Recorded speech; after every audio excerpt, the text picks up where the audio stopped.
இந்த பில்டிங்கில பார்த்தீங்கன்னா, falls ceiling work எல்லாமே முடிஞ்சிடுச்சு. லைட்டு மாட்டியாச்சு, ஃபேன் மாட்டியாச்சு. கஸ்டமர் திடீர்னு வந்து டைனிங் ஏரியா ஒரு ஹேங்கிங் லைட்டும், ஹால்ல ஒரு ஹேங்கிங் லைட் மாட்டணும்னு சொல்லிட்டாரு. இந்த பிளைன் ஃபால்ஸ் சீலிங்ல நான் எப்படி லைட் மாட்டியிருப்பேன்? எப்படி மாட்டுனேன் பாருங்க. அவங்க கேட்ட இடத்த முதல்ல மார்க் பண்ணியாச்சு.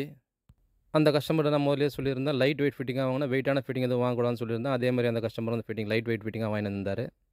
அந்த ஃபிட்டிங்க முதல்ல சீலிங்ல வச்சு, அந்த ரவுண்ட் மார்க்கிங் பண்ணியாச்சு.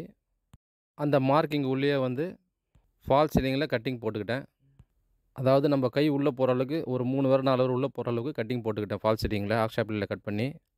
கட்டிங் போட்டு முடிச்ச உடனே, அந்த ஃபிட்டிங் எந்த பிராக்கெட் அதாவது கிளாம்ப்ல நிக்க போதோ, அந்த கிளாம்ப வச்சு ஃபால்ஸ் சீலிங்கில மார்க் பண்ணியாச்சு. அந்த ரவுண்டுக்கு சென்டர் வச்சு மார்க் பண்ண உடனே, அந்த இடத்துல 2 ஹோல்ஸ் போட்டேன். அந்த ஹோல்ஸ்ல தான் வந்து அந்த ஃபிட்டிங் நிக்கும் போல்ட் போட்டு.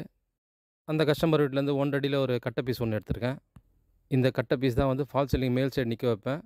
அதுலேருந்து 2 1/2 இன்ச்சு போல் நட் வாங்கியிருக்கேன் காலங்கலத்தில. அந்த போல்ட வந்து கட்ட வச்சு, கட்டைக்கு மேலேருந்து போல்ட போட்டு கீழ வந்துரும் ஃபால்ஸ் சீலிங் கீழ. கீழேருந்து இந்த கிளாம்ப வச்சு நெட் வச்சு டைட் பண்ண போறேன்.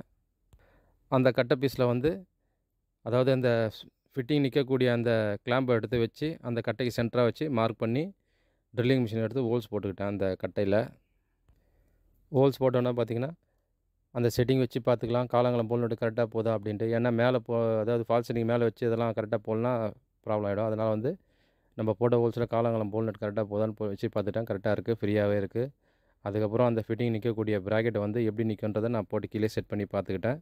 அதாவது கட்டை வச்சு கட்டைக்கு மேலேருந்து போல்ட் போட்டு, அடியில வந்து இந்த பிராக்கெட் வச்சு, அதாவது ஃபிட்டிங் நிக்கக்கூடிய அந்த கிளாம்ப் வச்சு நெட் அடியில வச்சு டைட் பண்ண போறேன். அதே மாதிரி நானும் இதெல்லாம் ரெடி பண்ண அப்புறம், அந்த கட்டை பீஸ நம்ம சீலிங்ல கட் பண்ணி வச்சிருக்கோம் இல்லைங்களா, அது மேல் பக்கமா அந்த கட்டை பீஸ தள்ளிட்டு, கட்டையில ஹோல்ஸ் போட்டிருக்கோம் இல்லையா, அதுலேருந்து கைய உள்ள விட்டு, போல்ட் மேலேருந்து போட்டு கீழ இறங்கிடுச்சு 2 போல்ட்டும். அடியில வந்து இந்த பிராக்கெட்ட வச்சுட்டு, ஃபிட்டிங் நிக்கக்கூடிய அந்த கிளாம்ப வச்சுட்டு, அடியில வாஷர் வச்சு நெட் வச்சு டைட் பண்ணிட்டேன். அந்த கிளாம்ப் நின்னுடுச்சு. ஃபிட்டிங் நிக்கக்கூடிய அந்த கிளாம்ப் நின்னுடுச்சு.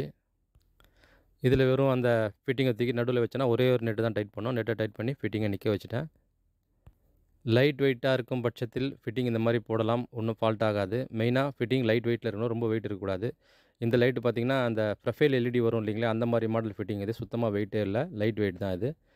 வெயிட் அதிகமா இருக்க ஃபிட்டிங்கா இருந்தா நானே இந்த மாரி மாட்டியிருக்க மாட்டேன். கஸ்டமர் இந்த இடத்துல முதல்லயே லைட் வேணும்னு சொல்லியிருந்தாங்கன்னா, அதுக்கேத்த மாரி நம்ம ஏதோ ஒரு சேனல் போட்டிருப்போம். இல்ல பிளைவுட் வச்சு ஃபிக்ஸ் பண்ணியிருப்போம். அப்படி இல்லன்னா மேலேருந்து ஒரு செயின் தொங்கவிட்டு இந்த மாரி ஏதோ ஒண்ணு ஐடியா பண்ணியிருப்போம். கஸ்டமர் திடீர்னு அந்த இடத்துல லைட் வேணும்னு கேட்டனால, இந்த மாரி நான் பண்ணி மாட்டியிருக்கேன். இந்த லைட்ட மாட்டியிருக்கேன்.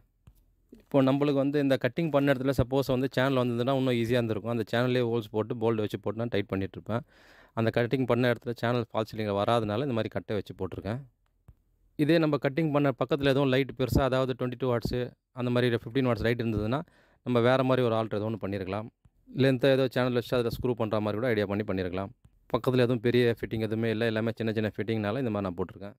உங்க வீட்ல ஏதோ ஃபால்ஸ் சீலிங் ஒர்க் நடக்குதுன்னு சொல்லும்போது, முதல்லயே உங்களுக்கு என்னென்ன வேணுன்றத முதல்லயே ஐடியா பண்ணிக்கோங்க. என்னென்ன வேணும்னு சொல்லிட்டீங்கன்னா, அதுக்கேத்த மாரி எலக்ட்ரீஷியன் ஒயரிங் பண்ணும்போதே அதுக்கான பாயிண்ட் விட்டுருவோம். இந்த லைட் இப்போ கேட்டிருக்கீங்க, திடீர்னு நடுவுல கேட்டிருக்காரு. அவரு வாங்கி கொடுத்த ஃபிட்டிங்கில பார்த்தீங்கன்னா, அந்த ரவுண்டு ரிங் வந்து பெரிய சைஸ்ல இருக்கு. அதனால வந்து கை விட்டு போற அளவுக்கு நான் கட்டிங் பண்ணிட்டேன். அந்த ஃபிட்டிங்லேயே அந்த கட்டிங் வந்து மறைஞ்சிடுச்சு.